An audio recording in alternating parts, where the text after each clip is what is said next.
A number of songs about Nixon because musicians really hated him and wrote songs about him. But it turns out there are lots of songs about presidents all the years. And I think we're going back tonight as far as McKinley, right? McKinley, that's right. So we're not quite making it into the 19th. Well, the event is 1901. Was this a hit record at any time? No, actually, yeah. Could people dance to it, or? Yeah, different versions of it. It's been recorded like 1,000 times. So. This is what year would the song come from? Well, it's about the McKinley assassination, 1901. So it's a folk song. We don't know who wrote it or when it first appeared, but sometime between then and 1926 was the first time it got recorded. So most of you are probably familiar with the Jay-Z remix of that song. That's right. But can we hear the original? Yeah, well, my version of the original. It's not quite like the original, but close enough. It's going to sound old. Greg Reish. So Ken and I were having lunch together about a month or so ago, and we were talking about something completely unrelated to tonight's event. And then out of the blue, he looks at me and he says, "Have you ever heard of Charlie Poole?" And you have to understand, for an old-time musician like myself, asking if you've heard of Charlie Poole is like asking a baseball fan, "Have you ever heard of Ty Cobb?" And in fact, Ty Cobb and Charlie Poole kind of have some personality traits to share, but we won't necessarily get into all of that. But Charlie Poole was a North Carolina musician in a band called the North Carolina Ramblers. They recorded in the late 1920s up until his death in 1931.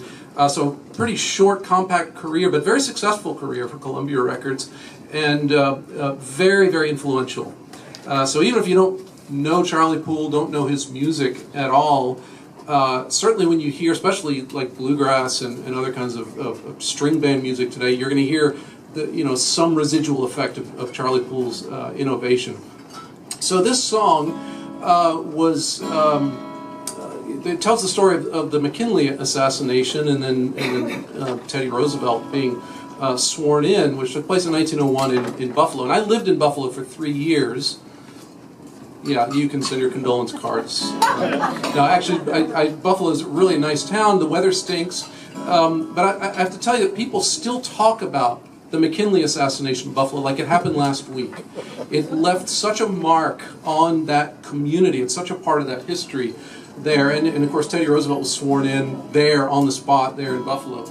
So this song appeared somewhere, within a few years probably of McKinley's assassination in 1901, and it's most like it comes from the African American tradition, which is kind of interesting for a lot of reasons. The song itself is based on some other murder ballads that were already in the air, like Delia and A Poor Rounder's Gone, and there are certain verses and lines that are similar to these existing older folk songs, and so this is another murder ballad. It just happens to be one about the president.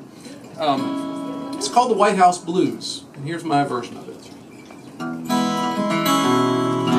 Mic going here? All right.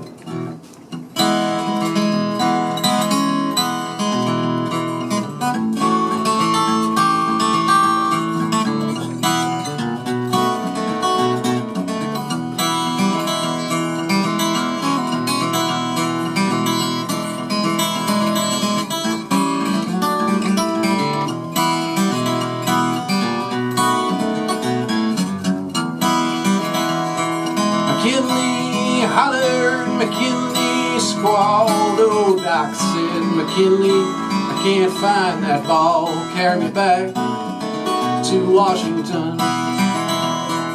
Doc came running, he took off his specs, so said, "Mr. McKinley, you better cash in your checks, bound to die, you're bound to die."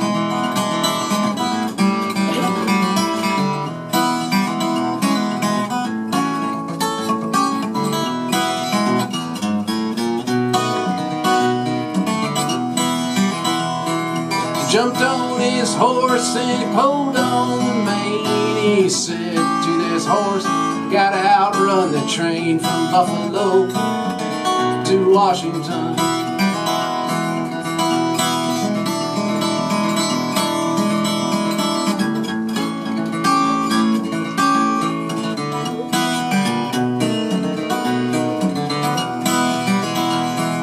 "Look here, you rascal, see what you've done. No, you killed my husband with your Ivor Johnson gun.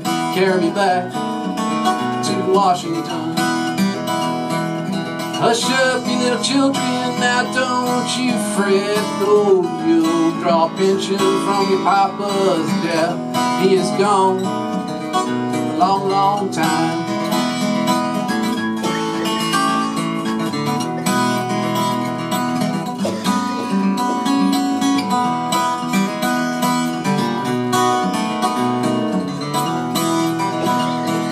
There is but one thing that grieves my mind, and that is to die, leave my poor wife behind, carry her back to Washington.